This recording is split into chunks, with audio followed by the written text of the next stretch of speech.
Hey students, Armando here. So I'm going to be covering your topic 3 individual assignment.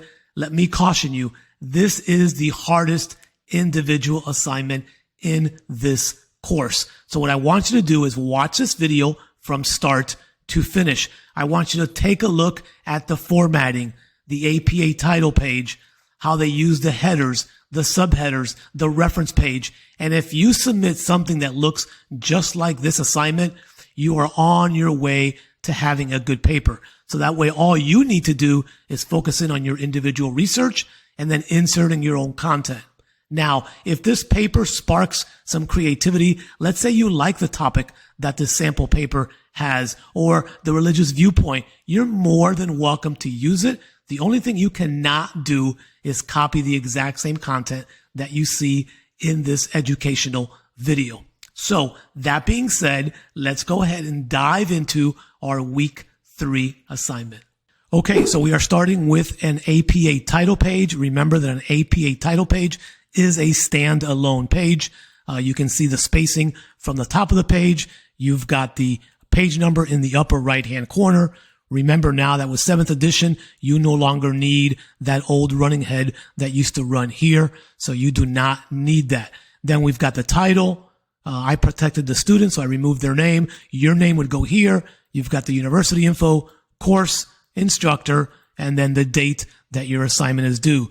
So this is a perfect APA title page, and your page should look just like this.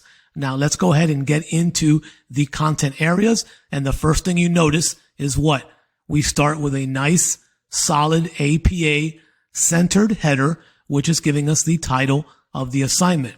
If you refer back to your assignment, you will notice that it says in every content area, you must have supporting citations. So you're going to see that throughout the paper and throughout the assignment. So basically within every paragraph, you need to give credit to where you did your research or where the information came from.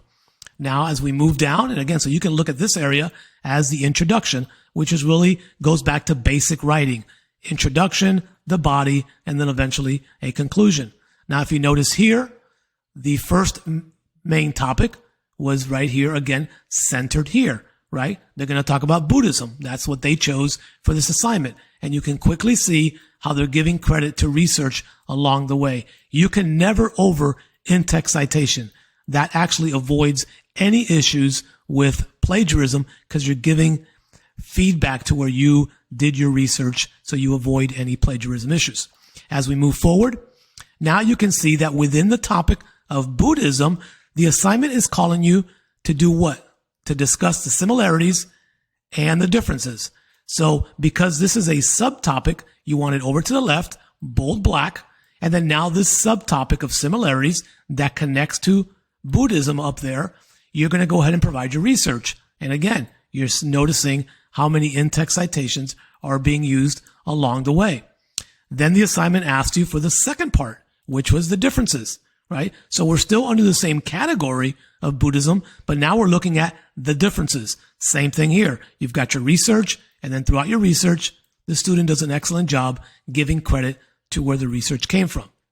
So now we've got one of the two main ideas, right? We just knocked out the religious viewpoint. So now the assignment calls for you to talk about the culture. So whether you want to name the culture individually here or you just want to use the word culture, then it is your job to explain what culture you chose for this assignment. So again, we're noticing again, right? Heavy in-text citations giving credit to where the information came from. Now within culture, we have to look at the similarities and the differences. So that's why we go all the way down here and we notice what? The first subheader is the similarities of this culture when it comes to servant leadership. So here we go. Same thing. Solid content. We can see all the in-text citations being used and the credit being given. But we also have to discuss the differences as per the assignment. So again, you see over here to the left, you've got another subheader, right? That's why it's off to the left. And you've got your research inundated with tons of in-text citations and giving credit to the information. And then just like any good paper or any good book, there's always a conclusion. Now that's a main header because you're no longer talking about the two other main headers. So now the conclusion is centered here per APA rules, and then you are going to have the content that you are going to conclude with. And then that leaves us at the reference page. Now, if you notice here, some students still make this mistake in APA. They begin the references here and then start writing the references here. Okay, that is incorrect. References need to be on a separate sheet of paper, meaning it's an extension. It has its own page number. So you want to have the word or the page number right here. So it's a brand new page. Okay. Now, some folks will have the word references here. I prefer the word references in the center right here. So I would move this over to the left to fully abide by the APA rules of where it should really be. Okay. But now you notice the reference page. What do we see here? We see that everything is placed in alphabetical order, which is the proper APA rules. And then secondly, you notice here that when a reference extends past one line, any subsequent lines are 6 spaces over, and then they go in this direction, right? They go in this direction. Same thing here, this direction.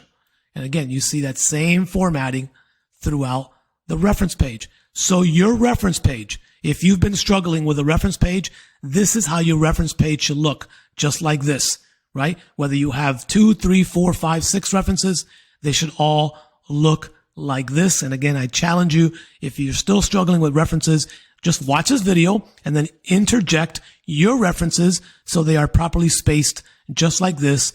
Or you can always refer to the Student Success Center, where you can find all of the APA title pages there, APA pages, and also all of the different templates that are there for you.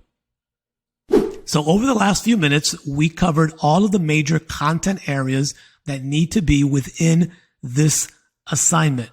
But more importantly, you got to see a well-structured APA formatted paper. So again, you're going to conduct your own research. You're going to conduct your own content, but your paper should look just like this. That way, you don't need to worry about losing any points for some of those other areas that are included in the rubric when it comes to APA, title pages, and so forth. So I hope you got some value from this video. If these videos help you create your assignment a little bit faster or lessen some of the worry, definitely let me know down in the video comments. I love reading feedback from my students, and it just continues to fuel for me to do why I do what I do. And it's just to make you more successful. So that way you can finish these assignments maybe a little bit faster and spend more time doing the things that you love to do. Thanks for watching, and I'll see you on the next video.